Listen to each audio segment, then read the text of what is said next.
Sukhoi Gar Nervad. I am Tad Larkin, the lore master of Manda-LORE, and today I'll be digging through the archives to continue elaborating on the overall history of the galaxy.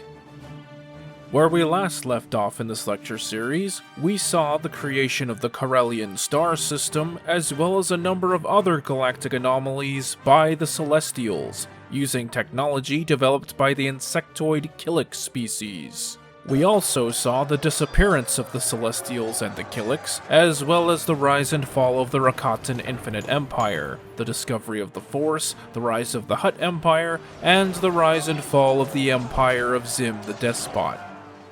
We begin here 25,000 years before the Battle of Yavin, where, with the successful reverse engineering of the Rakatan hyperdrive, we see trade increase as a result of the hyperdrive making interstellar travel easier and faster, prompting several rich worlds within the galactic core to form a democratic union of planets, known as the Galactic Republic. Establishing Coruscant as their capital, many of the core worlds joined the Republic, and, seeking to expand their borders, Republic scouts were sent to explore much of the unknown regions of the galaxy, which at that time, to the Republic at least, was anything outside of the core worlds. Due to hyperspace anomalies, travel in the galactic westward direction from Coruscant was extremely difficult and perilous, which is why, even today, there is a massive swath of unexplored space still known as the Unknown Regions. As a result of this, most galactic exploration of this time ventured into the galactic northeast and the galactic south directions. Republic explorers began blazing trails and mapping major hyperlanes at this time, paths through space where no obstructions or anomalies existed, making hyperspace travel fast and easy for mass transit. The first of these hyperlanes to be mapped was the Corellian Run, starting from Coruscant, traveling in the galactic southeast direction through Corellia, making Corellia the rich trade hub it is today, I might add, and fading off in the outer rim towards wild space. The second major hyperspace lane to be blazed was the Perlemian trade route, which, like the Corellian Run, starts from Coruscant, this time traveling in the galactic northeastern direction towards Ossus, tapering off in the outer rim near Troikan. It is during the blazing of the Perlemian that the Republic first came into contact with the Jedi Order on Ossus, descended from the Order of the Jedi who came to Ossus on sleeper ships following the Force Wars on Tython that I explained in the previous transmission. Although the Jedi preferred to remain in isolation on Ossus, they agreed to join the Republic and support its cause, though not directly integrating in the Republic as they do in later years. By 24,500 BBY, the Jedi Order experienced its first major schism since the Force Wars, when a young Jedi Knight by the name of Zendor grew frustrated with the Order's perceived reclusiveness and reluctance to explore the darker facets of the Force. So, he withdrew from the Order and established his own academy on the core world of Leto. Zendor's Leto Academy steadily grew in numbers as more and more Force users became attracted to the idea of studying the Force in its entirety, and not just the light side, to which the Jedi Order was not a fan of. The Jedi responded by raising an army to attack Zendor's academy, but, luckily for him, the students had been training in martial combat for just such an occasion, and the legions of Leto were raised to combat the Jedi threat. The Jedi and the legions of Leto fought a brief but fierce war, battling at Ossus, then retreating to the core to seek the aid of the Republic, but the legions of Leto were ambushed on Coruscant by them, prompting several more battles at Coralag, Brental IV, Chandrila, Metelos, Columbus, and finally Leto,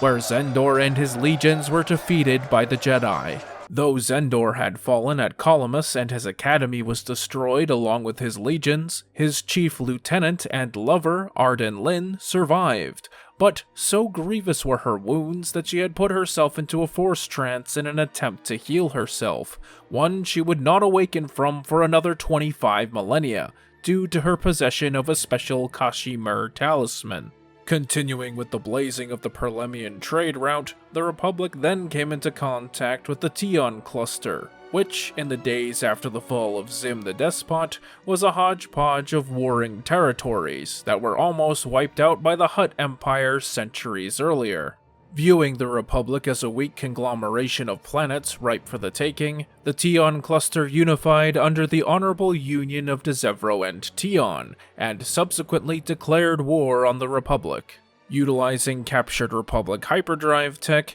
the Tionese managed to push the Republic all the way back to the core worlds up the Perlemian, even attacking Coruscant at one point. However, with the Jedi joining the war, the Republic pushed the Tionese back to Tion, and even though the Honorable Union of Dzevro and Tion accepted unconditional surrender, the Republic sought to make an example of them, and bombed Dzevro, causing relations with the Republic and the Jedi to sour. With the defeat of the Honorable Union of Dzevro and Tion, remaining Tionese holdings began to apply for Republic membership, in fear of the looming threat posed by their old rivals, the Hutt Empire. For the next 4 millennia, the Republic continued expanding and exploring, as a multitude of different star systems, planets, cultures, and species were discovered, and by 20,000 BBY, much of the Inner Rim and the Colonies region had been settled by the Republic. The Jedi Order had deployed their own explorers as well, and by 22,800 BBY, a Jedi scout discovered an Arctic world rich in crystals on the edge of the unknown regions. Naming it Ilum, the world would become hugely important to the Jedi after the development of modern lightsabers, as Ilum crystals proved to be an excellent focusing crystal for the saber's blade. Up until this point, the Jedi had used Durasteel blades imbued with the power of the Force to enhance their sharpness, but soon we begin to see the development of proto-lightsabers. These lightsabers were unstable, clunky, and required large battery power packs that tethered the lightsaber's hilt to the Jedi's back or belt. It won't be for another 10,000 years that lightsabers become stable enough for practical everyday use. Towards the end of the Great Manifest period, the planet Alsakan developed rapidly and grew to economically rival Coruscant, and Alsakan then believed it should be the new capital of the Republic, sparking the First Alsakan conflict, one of 17 conflicts that I will gloss over very briefly in this transmission for the interest of time. The First Alsakan conflict lasted for 318 years, and would be concluded with a ceasefire following the Chalet Compromise, mediated by the Bureau of Ships and Services. The Second Alsakan conflict would break out 500 years later, and would also be concluded with a draw. During the Second Alsakan conflict, exploration of the Galactic East resumed until Republic scouts encountered a monstrous race of spacefarers known as the Duinagwin, also sometimes called Star Dragons, near modern-day Mercana, and fled back to the core, sparking the Duinagwin contention, a brief conflict between the Republic and the Star Dragons. Supreme Chancellor Felorian managed to broker peace between the Republic and the Duinagwin, and together with the Duinagwin philosopher Borsmat O, they established the University of Coruscant. 15,000 BBY marks the end of the Republic's Endecta era, and is also a pretty busy year for the galaxy, as in Hutt space, the Hutt Cataclysms occur, in which the Hutt Empire is torn apart by a brutal civil war, and many Hutt worlds are devastated in the process, including their homeworld, Varl. Leaving Varl, the Hutts eventually colonized a world called Evokar, displacing and enslaving the native Evokai and renaming the world Nal-Hutta, and established the Council of Elders, where disagreements between Hutt clans can be mediated through non-conflict resolutions, as the philosophy of Kajadik is enacted. Basically, this transformed Hutt space from a unified empire into a collection of criminal families. Back in the Republic, the Senate Rotunda we know today is constructed, as well as the famous Sinar Fleet Systems starship manufacturer is established, and some strife between the Republic and the Aqualish in the Ondo system is dealt with. From 14,500 BBY to 11,987 BBY, the 3rd, 4th, and 5th Alsakan conflicts erupt and fizzle out, usually resulting in a draw. Meanwhile, the Republic continues to explore, settle, and expand. The Pius era begins with the impeachment of the Bothan Supreme Chancellor Perslia in 11,987 BBY at the hands of an extremist anti-alien religious cult known as the Pius, who, in turn, put one of their own in the office of the Supreme Chancellor, Contespex I. Pius' stranglehold on the Republic lasts for over 1,000 years, as Chancellors Contespex I through Contespex XIX launch a series of 34 crusades against various alien species, including the Hutts, Ithorians, Iridonians, Bothans, Ka'amasi, and many more, prompting the Jedi Order to sever all ties with the Republic out of abhorrence. Things begin to fall apart for Pius' Republic around 10,967 BBY, when several worlds begin to rise up against Pius,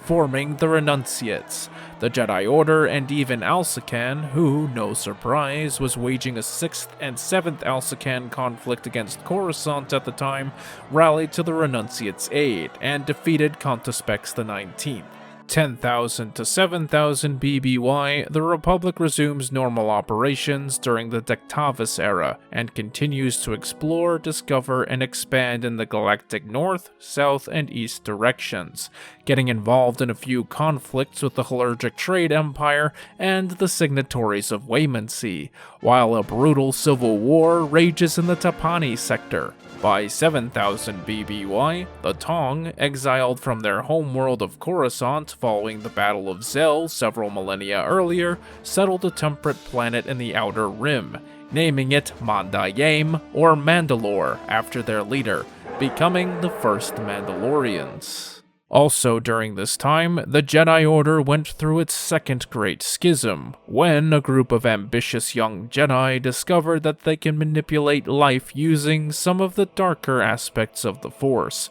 something that the Jedi Order found appalling, and they were soon shunned from the Order. Led by Ajanta Pall, Zozan, and Karnus Mur, this group of Jedi used their knowledge of the Force combined with dark alchemy to create grotesque war beasts of great power, and waged war against their former Jedi compatriots. These titanic clashes between Dark Jedi and the Jedi Order culminated in the 100 Years of Darkness, which ended at 6,900 BBY with the Battle of Korbos. Outgunned and outnumbered, the Dark Jedi surrendered at Korbos, and rather than executing their enemies, the Jedi rounded up what was left of the Dark Jedi and exiled them to an uncharted world on the edge of known space. That world was none other than Korriban, homeworld of the Sith species that I mentioned in the last transmission, and upon their arrival, the Sith marveled at the Dark Jedi with their advanced technology and powerful grasp on the Force,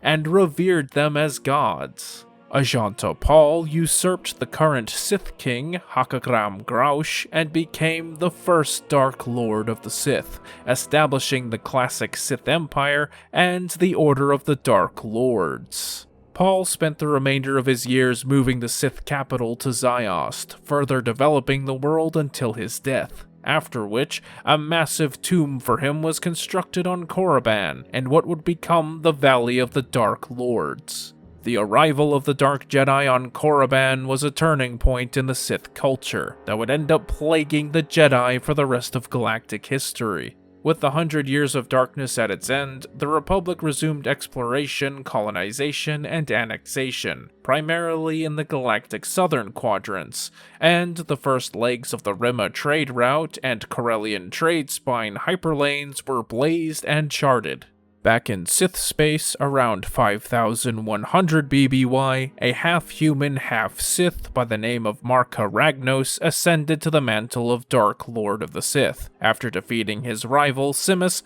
and proving himself more worthy of the title. Ragnos would go on to become one of the most ruthless Dark Lords of the old Sith Empire, ruling Sith space with an iron fist, and he would reign for a century until his death. Following the death of Marka Ragnos in 5000 BBY, 3 individuals shown as worthy successors to the title of Dark Lord: Naga Sadow, Ludo Kresh, and Ragnos' apprentice, Vitiate, who subsequently relinquished any claim to the title for now. Ragnos' sarcophagus hadn't even been in his tomb for a day before Naga Sadow and Ludo Kresh began battling for the title of Dark Lord, and their duel was so fierce that the spirit of Marka Ragnos himself watched the spectacle, declaring Naga Sadow the victor. The new Dark Lord of the Sith would soon get opportunities that were not available to the previous Dark Lord, when 2 Republic explorers, Gav and Jory Daragon, stumbled upon Korriban purely by accident. However, that is a topic for another transmission.